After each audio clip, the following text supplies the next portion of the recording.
दरअसल बांग्लादेश की ये हरकतें पाकिस्तान, तुर्की और चीन के इशारों पर होती दिख रही। पाकिस्तान बांग्लादेश को उसके हर कदम का मुंहतोड़ जवाब देने की तैयारी कर रहा। दीन स्पीचेस के मौजूद नाजरीन, अस्सलाम वालेकुम। नाजरीन, बांग्लादेश अब एक आज़ाद मुल्क है, ये कहना है बांग्लादेशियों का। अब सवाल यहाँ पे ये उठता है कि 1971 के जंग के बाद तो पाकिस्तान से अलहदा हो गया था, तो क्या आज़ाद नहीं हुआ था? क्यों 55 साल बाद वो अपनी आज़ादी की घोषणा कर रहे हैं? और क्यों 55 साल बाद भारत बांग्लादेश को पाकिस्तान और चाइना के बाद तीसरा बड़ा फ्रंट मानने पे मजबूर हो गए? बांग्लादेश में तो मुसलमान सदियों से आबाद है, तो फिर क्यों 55 साल बाद भारत बांग्लादेश के मुसलमानों को अपने लिए खतरा महसूस कर रहे हैं? इन तमाम सवालों के जवाब जानेंगे इस वीडियो के अंदर। तो चलिए पहले ये वीडियो देखते हैं।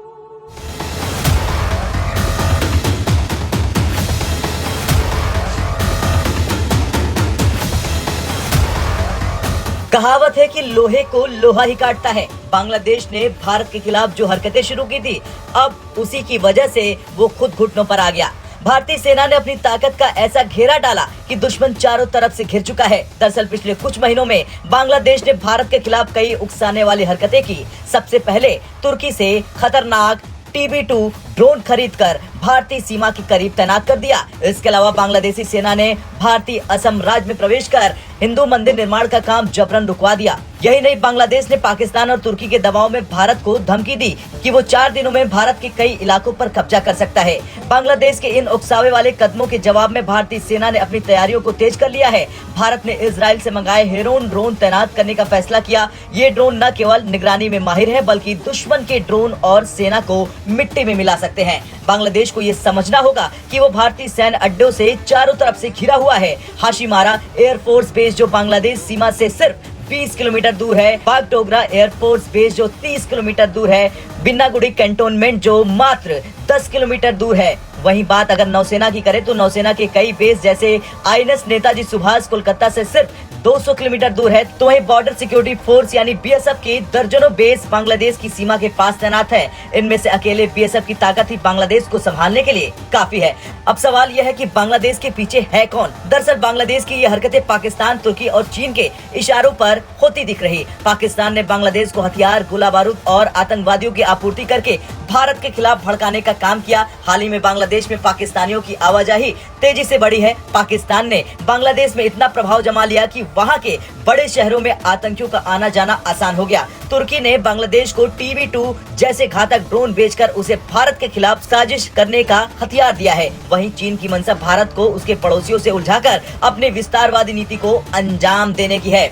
वैसे भारत शांत रहकर बांग्लादेश को उसके हर कदम का मुंहतोड़ जवाब देने की तैयारी कर रहा। भारत ने बांग्लादेश को संदेश दिया है कि उसकी हर हरकत पर नजर रखी जा रही। अगर बांग्लादेश ने अपनी सीमाएं लांघी तो इसका गंभीर परिणाम उसे भुगतना पड़ेगा। भारतीय सेना ने नॉर्थ ईस्ट और पश्चिम बंगाल में अपनी तैनाती मजबूत कर दी है। ड्रोन हमलों और जासूसी गतिविधियों का जवाब देने के लिए इजरायली हेरोन ड्रोन तैनात किए जा रहे हैं। भारत बांग्लादेश के साथ व्यापारिक संबंधों को प्रभावित कर सकता है। चूंकि बांग्लादेश की अर्थव्यवस्था का बड़ा हिस्सा भारत पर निर्भर है, इसलिए भारत के पास ये एक सबसे बड़ा हथियार है। बांग्लादेश भारत की सैन्य शक्ति के आगे कहीं नहीं टिकता। भारत की सेना की हर शाखा, थल सेना, वायुसेना और नौसेना बांग्लादेश पर हमला करने में सक्षम है। भारतीय वायुसेना के पास ऐसे बेस हैं जो बांग्लादेश के बड़े शहरों पर मिनटों में हमला कर सकते हैं। नौसेना के पास INS विक्रांत जैसे ताकतवर एयरक्राफ्ट कैरियर और कई मिसाइल बेस हैं। आर्मी कैंटोनमेंट में पर्याप्त गोला बारूद और सैनिक हैं। खैर कुछ भी हो, बांग्लादेश को अब ये समझ लेना चाहिए कि भारत केवल एक देश नहीं बल्कि एक महाशक्ति है। भारत ने 1971 में बांग्लादेश को आजाद कराया था और आज भी भारत वही ताकत रखता है जो किसी भी दुश्मन को मिट्टी में मिला सकती है। अब आपका क्या कुछ कहना है? जिस तरीके से बांग्लादेश की मिलिट्री बेस को भारत ने चारों तरफ से घेर रखा है, उसे लेकर कमेंट कर जरूर बताएं। ब्यूरो रिपोर्ट, भारत तक।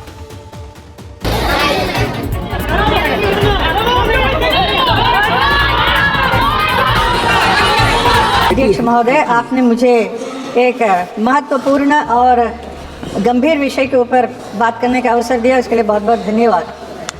I feel extremely sad and upset to see what's happening in Bangladesh to our Hindus and Hindu temples, especially ISKCON and ISKCON devotees.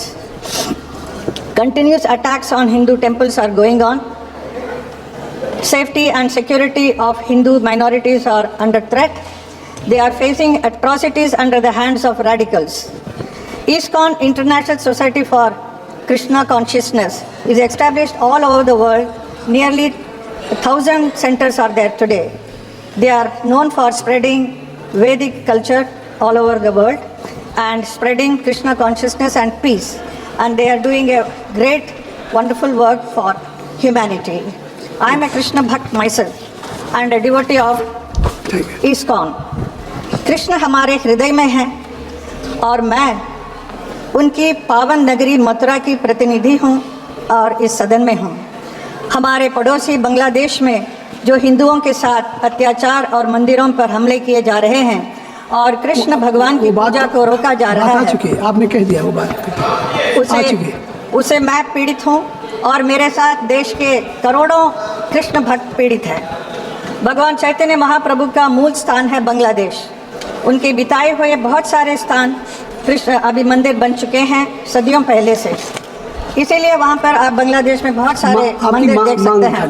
I have to complete it, please give me time. Please you must complete. I am doing it because I have given you 1 minute. Krishnadas ji जो हिंदुओं पर अत्याचार जो हो रहा है उसके विरोध शांतिपूर्ण प्रदर्शन का नेतृत्व कर रहे थे, उन पर राजद्रोह का आरोप लगाकर बांग्लादेश सरकार द्वारा गिरफ्तार कर लिया गया है और उन्हें जेल में भी डाल दिया गया है। रंगनाथ श्याम सुंदर दास और रुद्रपति केशव दास, इन दोनों डिवोटी ने जो चिन्मय दास जी को जेल में दवाई देने के लिए गए थे, उनको भी अरेस्ट करके उनके साथ भी अत्याचार किया। आपकी बात आ गई। इस बीच कई लोगों पर बांग्लादेश से भारत आने पर रोक लगा दी गई है। सकिया जी आपका भी इसी विषय पे। Finish it please, let me से। ये हिंसा, अत्याचार और धर्म का ये अपमान किसी भी रूप में स्वीकार नहीं कर सकते हैं और हम चुप नहीं बैठ सकते हैं। ये विदेश नीति का विषय नहीं है, ये हमारी भावनाओं से जुड़ा है और कृष्ण भक्ति के भाव से जुड़ा है। बांग्लादेश सरकार से मैं आशा करती हूँ वो जल्द से जल्द गवर्नमेंट ऑफ इंडिया ने इस इशू को टेक अप कर हमारे सनातनी हिंदू भाई हैं, आप गवर्नमेंट ऑफ इंडिया ने ऑलरेडी इस इशू को टेक अप करें। दिलीप सैकिया जी, मेरे क्षेत्र मथुरा के बहुत सारे